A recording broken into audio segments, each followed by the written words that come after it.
Hey guys, welcome back to my channel. Thanks for watching. Thanks for subscribing.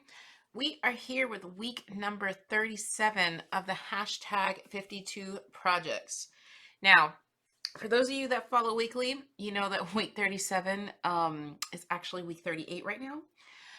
Because I had a lot going on. My son was able to go to my mom's house.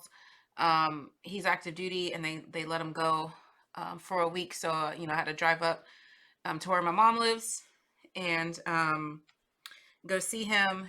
And then, the next weekend, my mom came down here with my niece. And so, I was just super busy with family.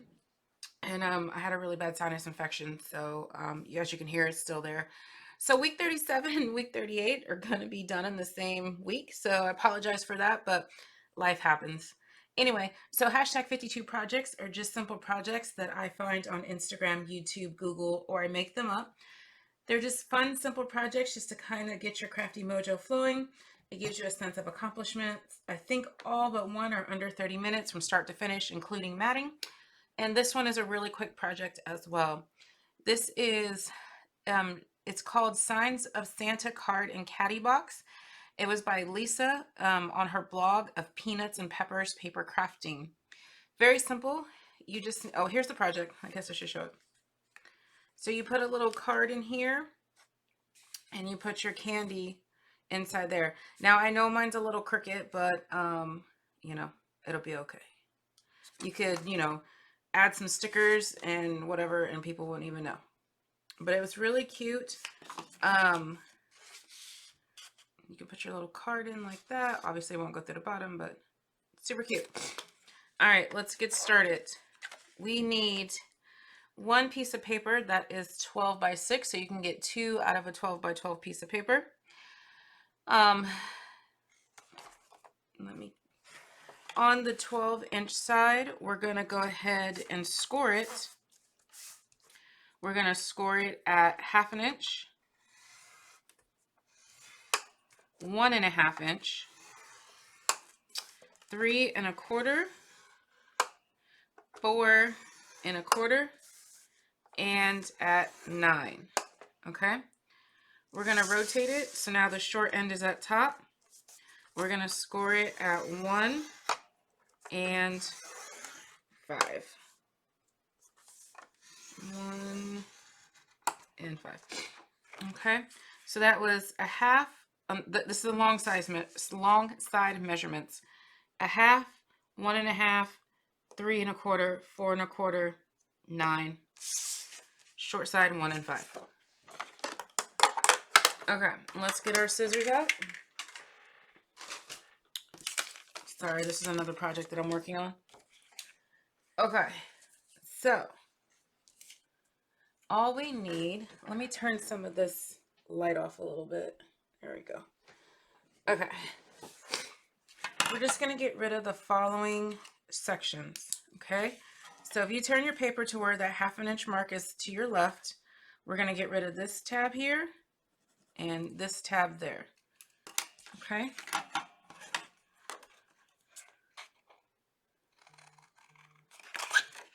so 1 and 2. Now I did miter my corners just slightly. You don't have to, but I did. Okay. Now, when you look at this, you see that there is a piece folded over. So in her tutorial, she actually got rid of all of this and both of these. So I'm not really sure how she got her flap. But I made my own flap and I'll show you the way that I came up with the flap. If you go back to her blog, because she did not have a video, if you go back to her blog and if you read it, interpret it a different way, let me know. But this is how I did it. Okay, so I went ahead and removed these boxes. So again, if you have your tab to the left, you're just going to remove these 2 panels, these 2 rectangles.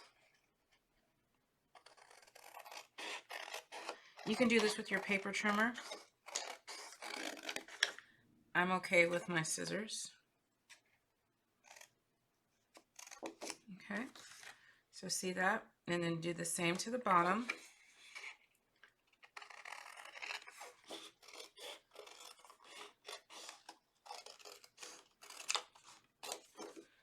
Okay.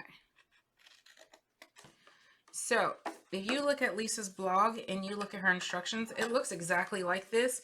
So I'm not really sure. In her directions, it doesn't say what to do to get the little tab, the little fold over piece.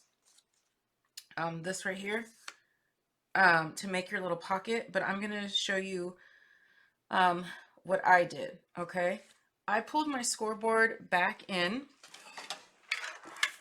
and all I did was make another 1-inch score line. So I put my tab side to the right. Oh no, I didn't. I'm lying to you. I did mine this way. That's right. I put my tab piece to the bottom, and I just did a score line right here. So if you follow my way, yours is going to look like this. So you have that extra score line on this little, oh no, sorry, on this little tab part right there. Okay. That's just how, for me, it was the easiest thing. And all I did was I cut right there. So I'm going to go ahead and show you that. I cut that little piece so that way when I fold it over,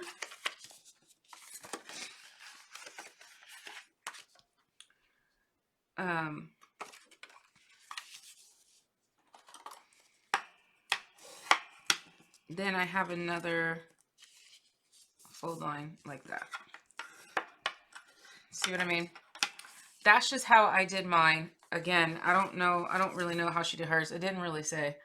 But while we're playing with this side, since we already made our cut, this is where I would go ahead and do your corner rounding, or however you want your flap to be. This one I did scalloped, but this one I think I'm just going to do regular rounded corners right here. So just kind of get it in there as best as you can and get your, you know, whatever punch you want to use. Okay, so that's done. Now we need to go on this side and we need to make our little tabs. So we're just going to cut up these score lines here, here, here, and here. Like so. That's it. And I did miter my corners. Well, I cut out my score line. And, you know, for those of you who follow me, you know what I mean by that.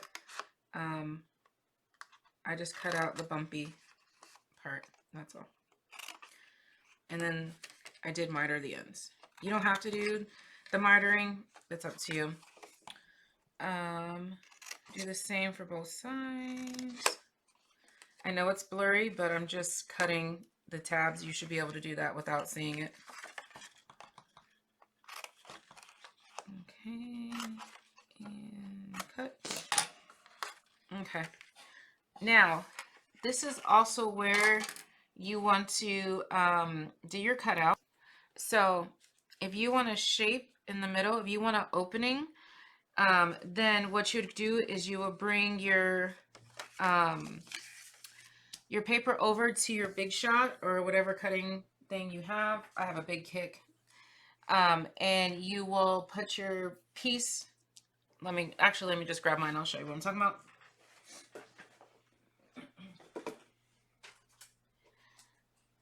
I just chose to use this set right here. It is PTI XO Skinny Mini Tags.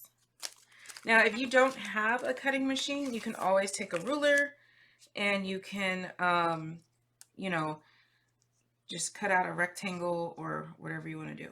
So now you'll just run it through your Big Shot or whatever you have, like so. Okay, so there's mine. It's like that. Now, like I said, if you don't have a cutting machine, say you have a tag or something, you can always just trace it and cut it out with an X-Acto knife or whatever. Or if you don't want to have a window, you don't have to have a window. Now what you're going to do is just add a little piece of acetate. Here's my little piece of acetate. I forgot I left the tissue backing on it. I was searching for it. For this one, I hand cut. I didn't measure it, which I probably should have measured it and been more accurate. But because I just hand cut a scrap, it's really not wide enough to do a thick piece of score tape around it. So I only can do like this 1/8 of an inch. So, which is fine. It'll stick. I would suggest using wrapped candy, obviously because you're touching all over this acetate, and you know, we don't want to spread germs. Okay, here we go. All right, so here's my little piece of acetate to cover that window. Perfect. All right, now we want to add, let's go ahead and varnish our box here.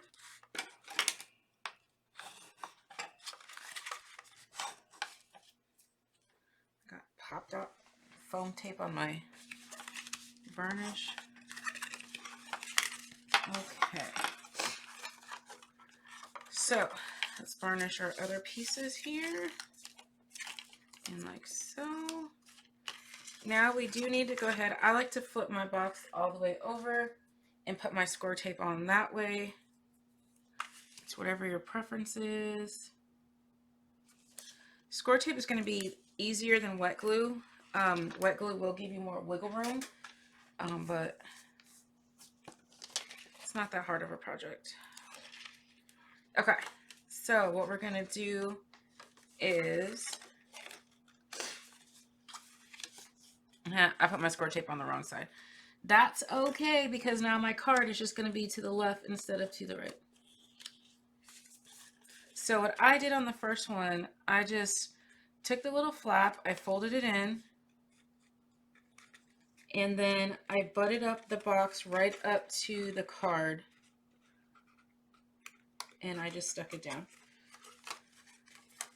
See, I'm overthinking it because I'm trying to show on camera. There we go. And then I just went in and, you know, made sure it was sealed. And now all you have to do is close up your box like so. Score tape. You can use wet glue on this part, but for video purposes, I'm just going to use score tape. Now, I know mine had a little bit of an overhang. I saw it when I was closing the box. That's why I put my score tape a little further down, because I know I'm going to cut that off in just a second.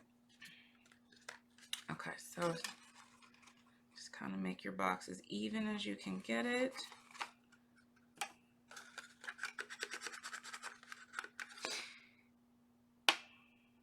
Like so. And same thing with the other one. Now, I was looking at this box and I was like, you know, this one had a gap on it. The other one did not have a gap. So you really have to make sure that you line this back piece up correctly.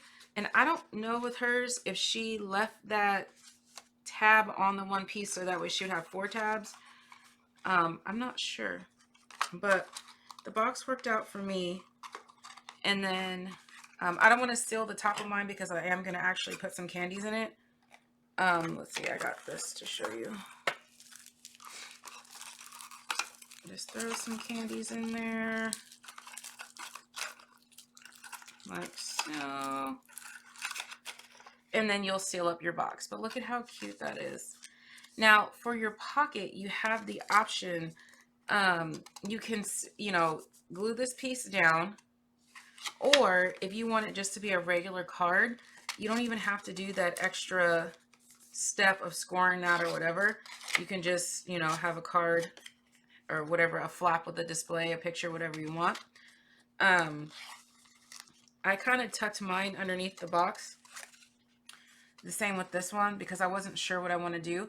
But if you want it to be permanently sealed, then all you have to do is take your 1/8 of an inch score tape and you're going to run it along the bottom. And you're going to run it along the side. Not on your 1 inch score mark, you know, not up there. And then you're just going to take the back off, and you're just going to lay it flat, tuck it up under there. Now your pocket is permanently a pocket, and you can seal the flap down too, so that way it doesn't pop up. I haven't decided what I'm going to do with mine yet, so I'm going to keep it unglued. But there you have it. And it's cute either way, whether the box is on the left or the right. It's super cute. All right, guys, I hope you make this project, and definitely check out Lisa's blog. Thanks for watching. Bye.